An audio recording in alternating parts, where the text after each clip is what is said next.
Hi everyone, welcome to UTV Gooner and our show, The Shooting Lone Star with Ram from the Austin Gooners. Hey bro, how are you? Hey, bro, I'm doing good. It's starting to get a little wintry, as we were talking about right before going live. But yeah, doing great, man. Can't really complain. Weather's Overall though, the weather is beautiful. We've had like a really gruesome summer, so cooler temperatures are really, we're welcoming them with open arms. I'm ready to go with that.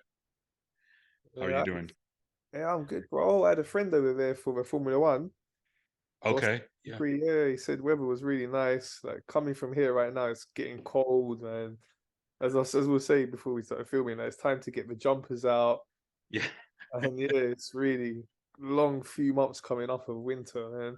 he was in town for a really good weekend of weather, man. It was really nice last weekend. Yeah, it's good stuff. He said he loved it. He loved Austin, loved the Grand Prix. Said it was like really nice track, really well organized out there. It's like half an hour from the city, he said, the Formula One Yeah, it's circuit. about half an hour from the city. It's in the outskirts. And they've gotten better every year at like, running it and stuff because they have concerts out there and all kinds of stuff. So they get practice. When they first got here, I heard some horror stories, but they've gotten better over the years. So, you know, just as everything else. Yeah, massive event. There's the Las Vegas Grand Prix coming up soon. It's the first time ever. There's Yeah, going to that'll be be cool. one Grand Prix there. Yeah, it's going to be massive. All right, bro. So, a couple of games for us to talk about. Started with the game on Saturday, 2-2 draw away to Chelsea. We knew it was going to be hard getting into, even if they've been not so good this season. It's a London derby. You know they're going to be well up for it. And they really were. That first half, they put us under a lot of pressure. We were really lacking in our usual levels in that first half. So it made it a bit easier for them. We're really off the pace in that first half. But even after going 2-0 up, they messed it up. Yep. Oh So yeah. we came back and it was a brilliant comeback. All right, obviously their goalkeeper made a big mistake, but what a great finish out of some Declan Rice. And then the way Saka and Trossard combined to get the equalising goal late in the game. You know, in that situation, you'd definitely say 1 point gains rather than two dropped because being 2-0 down so late in the game. And as I say, even though they're not doing that well this season, they are a good team. They've got world class players. They are a major rival for us. So, yeah, 2-2, we'll take it from that situation. Yeah. You know, I and I'll admit I thought we were gonna. I knew it was gonna be tough, but I also thought that we were gonna maybe pull away and end up winning like 2-0, 3-0 or something like that. Uh, and obviously I was wrong. Uh, but I think the way, especially when you think about rivalry matches like this, derby games, like you can almost set it aside as just kind of their own match, right? Like you can throw form out the window and it's a grudge match. Everybody wants to kind of step up and beat a rival.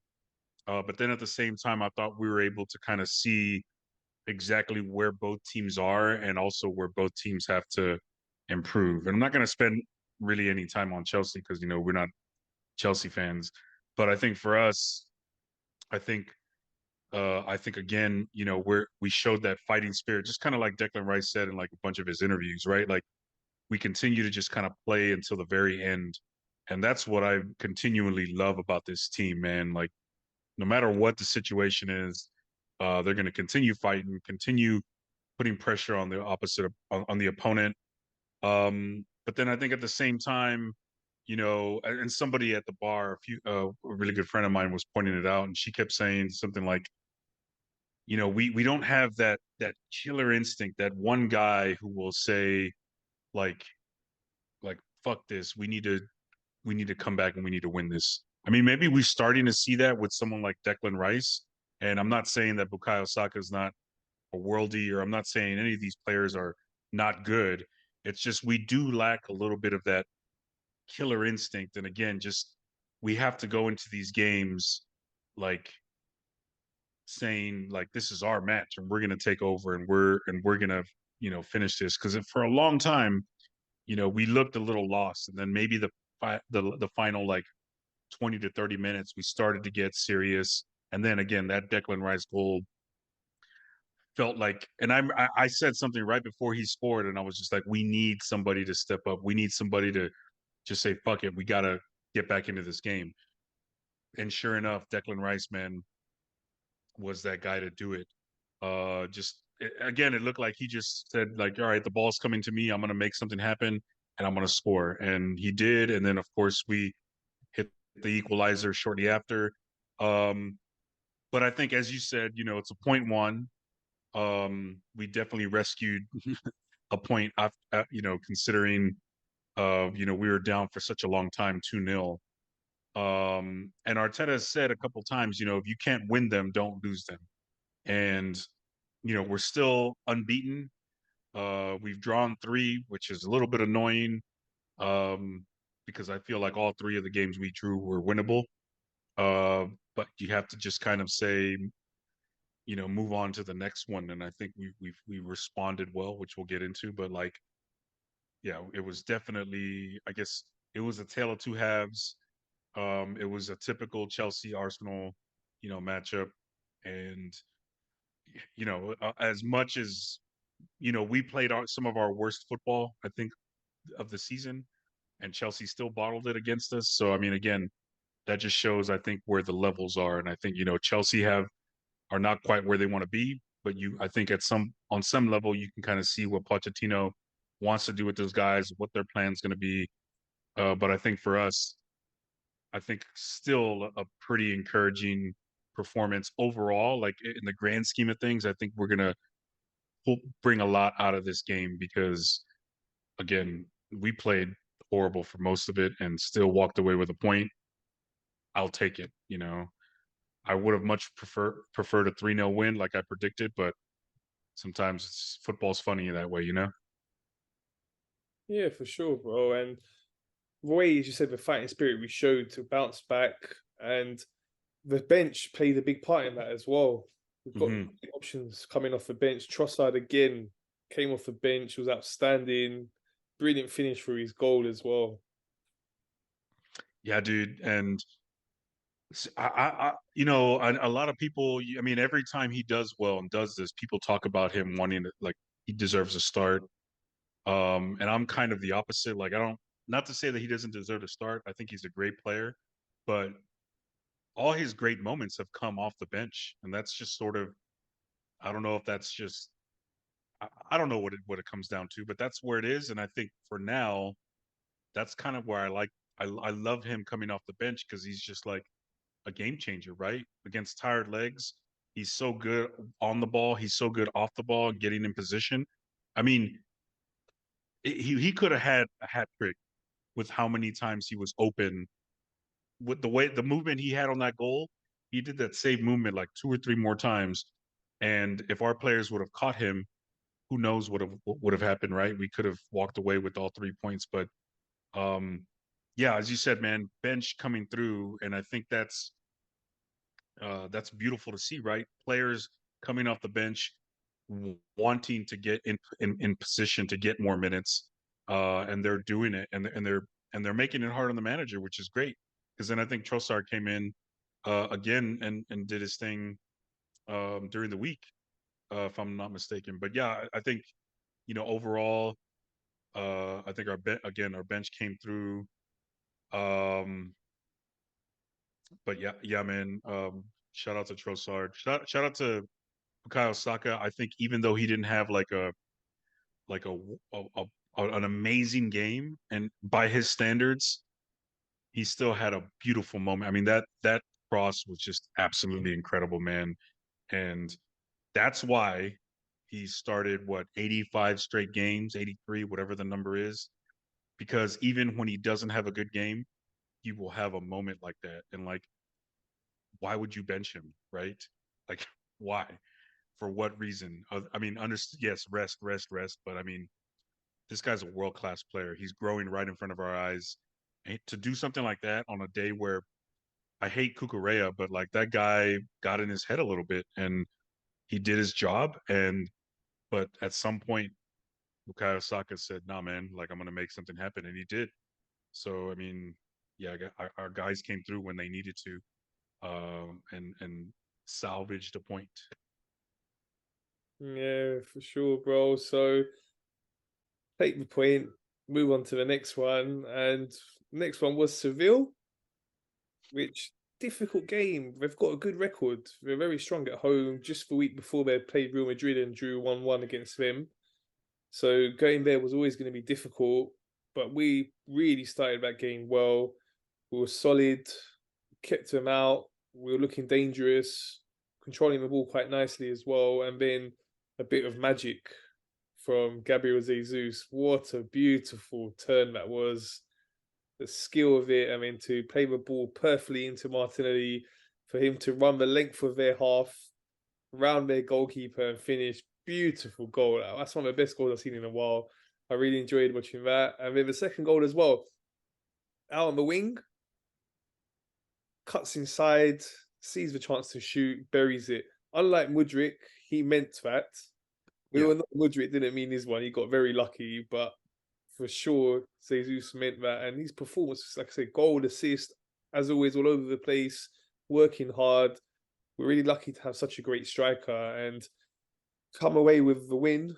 Really important win for us. Seville did fight back and got a bit edgy, but then we won the game 2-1 in the end, held on, deserved that win, and it's put us in a great place in that group now. With the other result being a draw between Lens and PSV, we're now top of that group and looking really good, not just to qualify, but to top the group as well. yeah, and yeah. So first of all, that first goal was actually the first time we were able to pull off the Gabby to Gabby to Gabby connection, right? So it was a clearance by Gabriel Magalhaes, and then landed. First of all, beautiful touch. Like the ball was up in the air, and Gabby Jesus just kind of brings it down with one touch. Does that turn, which just blew my mind. Like I was at the bar and I just like jumped up and screamed just at that, and then you know pass it off to Martinelli, and it was almost like he didn't even need to look up to know that Martinelli was already on his horse taking off. And it wasn't even the first time they tried that. It was earlier. Um, Gabby Jesus passed it off to Martinelli. Martinelli had a free run again and just barely missed scoring that goal. And Saka was also like trailing as well. Um, so I was a little nervous seeing Martinelli like running by himself, but Martinelli was not nervous at all, man. It was almost better than that Chelsea goal a couple years ago, right, where he kind of took off by himself and then just scored on the goalie. But perfect way to just kind of let the goalkeeper make a move and then just scoot off to the side and then boom, hit it. Um, and then the second goal, I think like you can, if you get a chance to watch the replay, man, you can look at Bukayo Saka, who's just standing there with his arms out, like, what did he just see? And that's how it was at the bar too, man. Like Gabby Jesus just, and then again, it came off of Declan Rice. So Declan Rice fights to get the ball just around midfield, pushes it up. Jesus cuts around, he gets the ball, and then it wasn't like he still had to do a lot of work before even getting the ball off his foot. Um, and of course, it wasn't a mistake because Gabby Jesus tried that earlier and just narrowly missed the bar. But this one, top corner, top bins, that left even again left Bukayo Saka was like, whoa. And then you saw like how the whole team just kind of mobbed him. He had himself a wonderful performance. Um, and if it wasn't for him, I would have probably given it to someone like Takahiro Tomiyasu, who I thought had a brilliant match. And who looks like he's kind of finally coming into his own after, the first year he was with us, he had an incredible role on the team. Second year struggled through injuries and trying to regain that kind of fitness and form. And he looks like he's finally coming around and regaining the form he had his first year with us. Um, because that guy can play anywhere, man. And I just thought, he had a couple of missteps here and there, but Sevilla's a good team at home, and it was a rough atmosphere. But I think we turned up, and he was just spectacular, man, all over the pitch. I was so happy to see him do well. Um, but yeah, man, Martinelli, Gabby Jesus, Tomiyasu, and Declan Rice. I have to shout out Declan Rice, man. that guy is just becoming. I knew he did those things. West Ham. I watched him enough to where I was legit excited when he was starting to be linked with us, and I understood right away why we wanted him. Uh, but God, it's just like he took it up another level. Um, and he stood out at West Ham because maybe the talent level is a little bit different there, but he's starting to stand out amongst all these Arsenal players, and like it's just beautiful to see. And yeah, man, I thought it was a statement win. Even though it was a little bit difficult at the end, and we could have probably dropped 2 points and ended up with a draw, but I thought we persevered well enough, and it was definitely a statement win, especially coming after that 2-2 draw against Chelsea. You know what I mean? Yeah, bro. It was important because we had just lost that game against Lens as well. So that put us on Hmm. the back foot in the group. So really important to go there. Like looking at it, you'd say getting a draw there would be an all right result, win our home games. But now the fact we've gone there and won, it really takes the pressure off, and it should be quite a comfortable group for us to now go on and top and win the group. And you mentioned Declan Rice there, bro. People asking questions about the money we spent for him. You remember that Yeah, start of the season? It's a lot of money. No, it's not. It is a bargain where he's playing. I know you look at the price tag and you think, okay, but you just look at the current market. Players are going for a lot of money, but some of the players are going for money that they're not really worth it. In Declan Rice's case, he is worth every penny of the money we paid for him, and he's showing it. It makes such a big difference to our team, and he'll do that to any team. He's just that one of them sort of world class players that when you have him, you really, really are lucky to have a player like that. And if he's not in the team, you would miss him massively because he just so much aspects to his game, so much work that he does defensively, so solid. You see the way he can track back. He's good at reading the game and knowing where to position himself. We always knew about his defense qualities, but also attacking wise as well. He's showing he's got back to his game, showing it more and more playing for a team like us that's got more of a ball. We're seeing him getting in more advanced positions. He's been playing in that role that Xhaka was playing last season recently because Jorginho's been playing as the holding midfielder. And we've seen him getting forward more. That goal, the way he took it against Chelsea, brilliant goal. So he's adding goals to his game. And what a signing, bro. Just I think that is definitely for me the best signing of the summer for like all the Abs- whole league. yeah, absolutely, man. Like everything you said, I 100% agree with. And no disrespect to Martin Odegaard, who I will point out, like he's had a tough run of games, and that's it happens, right? Nobody's perfect. Um, but I do feel like he's going to turn the corner eventually, right? Like it's just happened, right? After the international break, typically, he plays so many minutes for Norway. But with all that being said, if we were in a position where captaincy was kind of like up for grabs or questionable, I'm already ready to like hand the captain the armband to Declan Rice. But that's not to say that Odegaard shouldn't be our captain moving forward. Like it's going to be a long time before we ever have that conversation. But I'm just saying, like in a different universe, in a different world, Declan Rice would have been made captain as soon as he signed to Arsenal. You know what I'm saying? Like what I'm trying to say? Like I mean that he's just that quality of player and level raiser. And again, just constantly, I'll go back to the to the Chelsea match, man. But just minutes before he scored the goal, you saw he was the one kind of getting his arms up, telling people to like step up, like the body language, like was getting people to go. And then what does he do? Like that's the kind of goal again, that's the kind of goal where you're just like, fuck it. I need to do something to spark this team. And then what happened, man? We just turned it around and just started. I mean, we could have won the game. And then the same thing with Sevilla, like in Champions League, I think he's the perfect player to add to our team because he's just so big and so strong and then deceptively fast. Like he makes our I mean and what I noticed watching Champions League and Europa League, and when you play in Europe, I mean you need to have like that big dominating midfielder ultimately, because like sometimes like just players are just so fast, or just different styles, and you don't really see this kind of style in different leagues. And ultimately if you have just that guy in midfield who could just dominate, I mean you look at all the teams that have been winning Champions League and or just or winning their leagues, mean, you look at their midfield, and they just have. I mean, that's where the big guys are. That's where the stars are. Um, and we finally got our guy in Declan Rice, man. And like, yeah, I could go on all day about Declan, man. He's becoming my favorite player, like no question. Yeah, bro, world class player. So happy to have him. And yeah, so we look at the week overall. Draw away at Stamford Bridge after being 2-0 down. And then to go away to Seville and win there 2-1. Not a bad week. Obviously, we prefer to have won both games, but as it is what it is, we're going to have some bad performances here and there. And if we can come out of them and still with a draw, as you were saying earlier, if you can't win, don't lose it. We're still unbeaten this season. It's now 9 games in. You look at the top of the league, it's really tight up there. I know Tottenham have got a couple of points lead, but I'm not worried about them. It's still very early. They're just a couple of injuries away from really struggling. Someone like Song or Madison, either of them get injured, that's going to cause them big issues. They haven't got that squad depth. I know they haven't got European football, so that does help them, but I'm not worried about them. Still the team that we all know is the team to beat is Man City. Just what are your thoughts overall on the last weekend's Premier League action?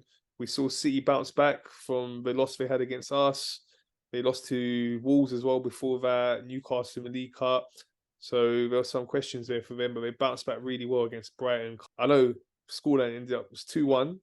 Brighton did push them in the second half, but it was quite comfortable. 2-0 up, and then they didn't manage to see it through. We saw Liverpool winning as well again. They had their local derby against Everton, looking strong. Tottenham, as I say, they are top now by 2 points. They managed to beat Fulham quite well. And Man United got an important win for them after their recent struggles. They managed to beat Sheffield United. So what were your thoughts overall on last weekend's action?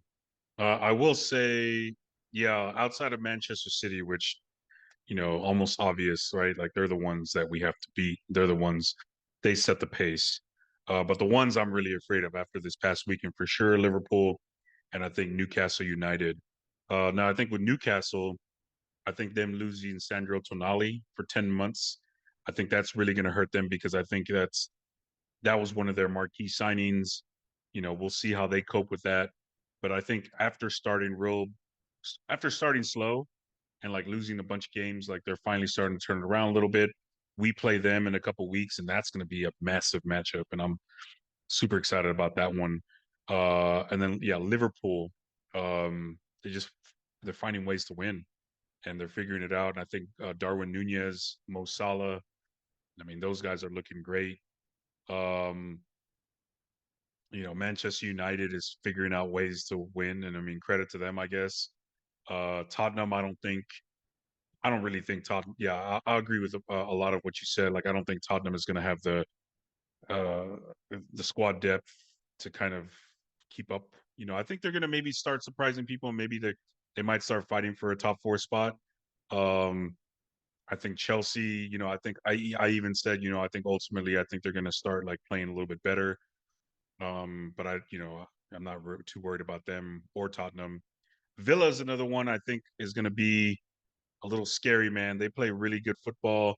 Ollie Watkins is on my fantasy team, and he's getting me good points. So, like for that, I give them some credit. Um, and then yeah, I think overall in the Premier League, you kind of see like thirds, right? Like you're starting to see like the top 4, top 5, maybe even top 6, kind of really getting tightened up, and then we're up in there. And I'm thinking there might be it might not be a 2-horse race. There might be like 3 or 4 teams that are gonna like push for a while, right? Not compared to last year. And then you have your middle, and then you have your bottom 3, bottom 4 teams that are just like terrible, right? So I think we're and a lot of things can change. It's a long season, but I think right now we have like 3/3 of the table, kind of like you have your top, your middle pack, and then like your bottom feeders, and yeah, like, it's just it's starting to separate a little bit. We're starting to see like the good teams looking good. Yeah, you mentioned Aston Villa there. Got to shout them out. They've done well. Our old manager Umar Emery had a Yeah, couple of big wins at home recently. 4-1 and 6-1, I think, the last 2 home wins. So that's yeah. impressive. So yeah, Villa's the perfect place for him, man. Like, I mean, maybe a little bit less in terms of expectations, but still like a big club.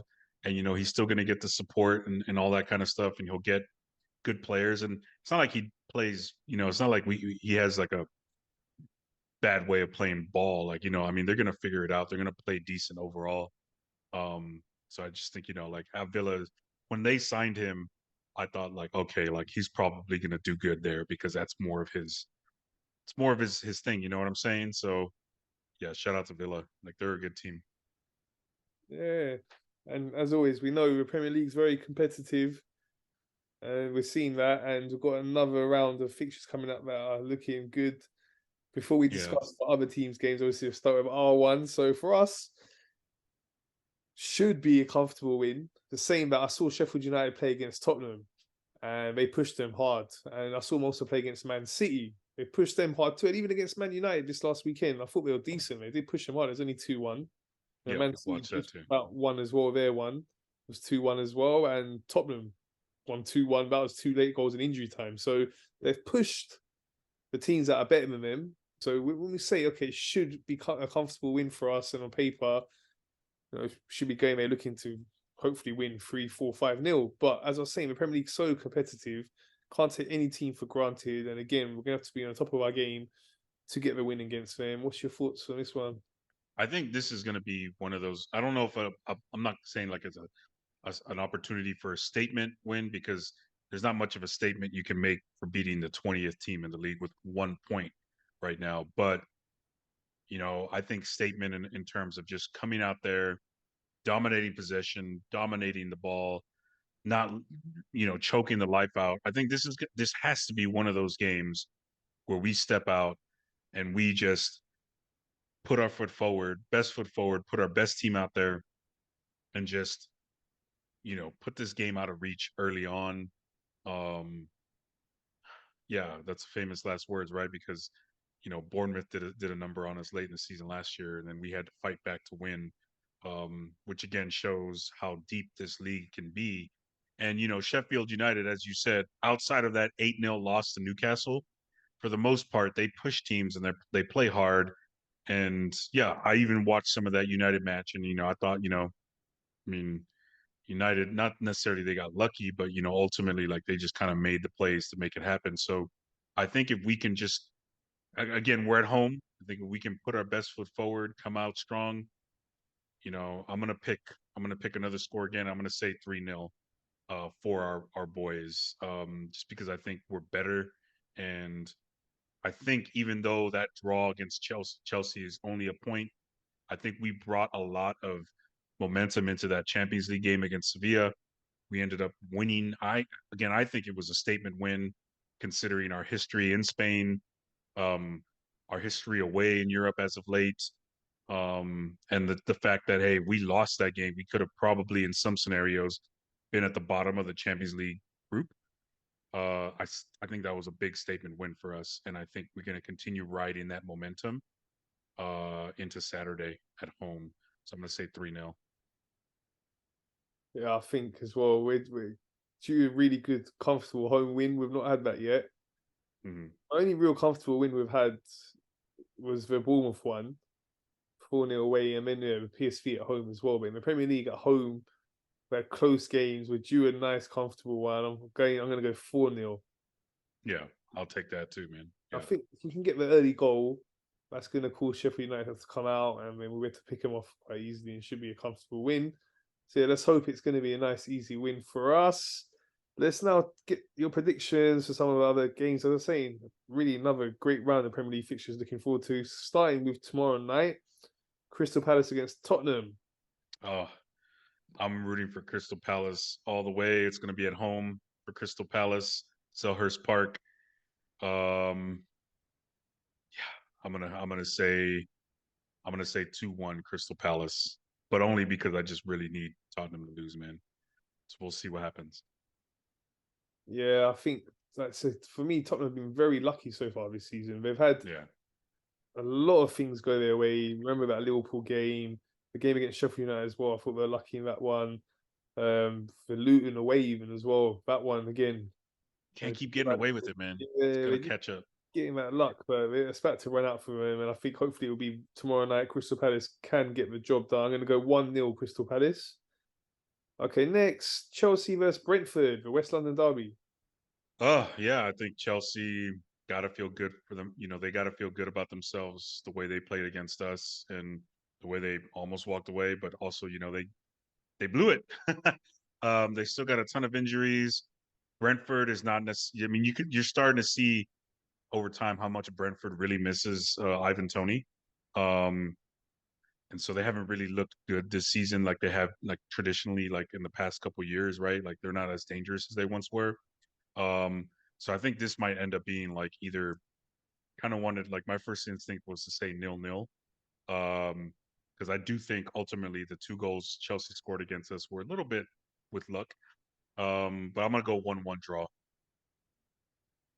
Okay, I think yeah, Chelsea should take some confidence because they did play well. They messed it up in the end, but they did play well against us. Yeah. Luck with both goals, no doubt about that. But overall, I thought they looked good and they're getting better. So with this one, Brentford, it's a tricky one to call. Both can be really up for this for derby, but I'm gonna go Chelsea to edge it 2-1. Hmm. Okay, next Wolves versus Newcastle. Oh, Wolves at home. They've proven they can, make it difficult for teams. Uh, they last time they played Man City at home and beat them, which helped us out. I think Wolves can pull off a victory. I've been down on them for a while, but they're starting to play a little bit better, and Neto is starting to look good. I'm kind of eyeballing him as somebody that we could potentially be going after in the January transfer window. So I'm going to go Wolves 2-1 over Newcastle. It's going to be kind of tough though because Newcastle have been scoring a lot of goals, but New Wolves have never been had a difficulty playing defense. They always struggle scoring goals. So I think they're now that they're starting to get a little bit better on the attack. I think they'll be able to pull this one off. Okay, Newcastle played well so far this season. They had a difficult loss the other day in the Champions League to Borussia Dortmund, but we know Borussia Dortmund are a good team, so that can happen. But I think it's going to be tricky. I'll go 1-1 draw in that one. I think both teams will cancel each other out. Be a stalemate. All right, then next Liverpool versus Nottingham Forest. Uh, I think I think that's going to be easy enough for Liverpool, but might be difficult. I mean, might be tight early on, and I think Liverpool pulls away. I think it's something like 3-1. I don't really see Nottingham Forest as much of a threat this season so far, at least. Okay, yeah, I think again Liverpool at Anfield now how strong they are. Nottingham Forest have been decent. They gave us a good run. Man United as well earlier in the season. I remember they pushed them hard as well, but I think Liverpool have too much for them. I'm going to go 3-1 Liverpool. Yeah. And then to finish with, we've got Man United versus Man City in the Manchester derby. Thoughts on that one? Oh, that's going to be incredible. Uh, they did it right by putting them as the last match of the weekend, huh? Um, Geez, yeah, man. Lots, Manchester United have become sort of the banter club this past couple seasons. It's crazy because they have the talent, like they have really good players, right? It's not like their players are bums. They're just maybe not playing to the best of their ability. Manchester City is Manchester City. I've watched the past couple of Manchester derbies kind of like wanting a draw, wanting like a like some of my friends joke like let's root for like an asteroid to hit whatever stadium they're playing in and just whatever. But no, I don't know. I think if I had to pick, I'm gonna have to just pick City to win this one. Just because I think they're gonna have too much. They're too disciplined. They're such a good, well disciplined team. Manchester United just I still, even though they have won the past couple games, I don't see like what exactly is this Manchester City or Manchester United attack about. So it's like they almost like whenever they do get the ball, they just don't know what to do with it. So I'm gonna say I still think ultimately it's a derby. Both teams are gonna play better than I mean United's gonna play better than usual. I'm gonna say it's gonna be City 3-2 with a late winner. As much as I hate to say that, but yeah, 3-2. I'll take a United loss or a United win though. I'll happily be wrong, but I don't think they're gonna do it. Yeah, Man United have started to pick up their form. I was saying that I saw the highlights of their Champions League game against Copenhagen, and they're Yeah, struggling to get that one. They should be beating a team like that quite easily, and they just about edged it 1-0. Harry Maguire goal from a corner. I think that's yeah, quite late in the second half as well. I mean, I saw that penalty save. Like, yeah, they should have a bit more confidence after winning a few games now. But we know how good Man City are. If they're on it and at their best, but they'll have way too much from Man United. So I think it's going to depend on how Man City come out. Obviously they're away, so hostile atmosphere there for them. But I just think they're going to have too much as well. I think they're going to win close. I go. You went 3-2, yeah. I'll go 4-3. yeah. That'll be fun. I'll take that. Yeah, Yeah. as a neutral, I love goals. I'll take goals all day. All right, bro. So, as always, great speaking to you this week. Looking forward to speaking to you next week. Hopefully, discussing a great win against Sheffield United. And then, yeah, we've got a League Cup next week as well. So, catch up with you then. Thanks for your time, bro. Yeah, bro. Looking forward to it. So hopefully, before we go, yeah, I hope there's a lot of like rotation. I hope we get to see a lot more players that are on the bench fighting. I hope we maybe see like Emil Smith Rowe start one of the next two games.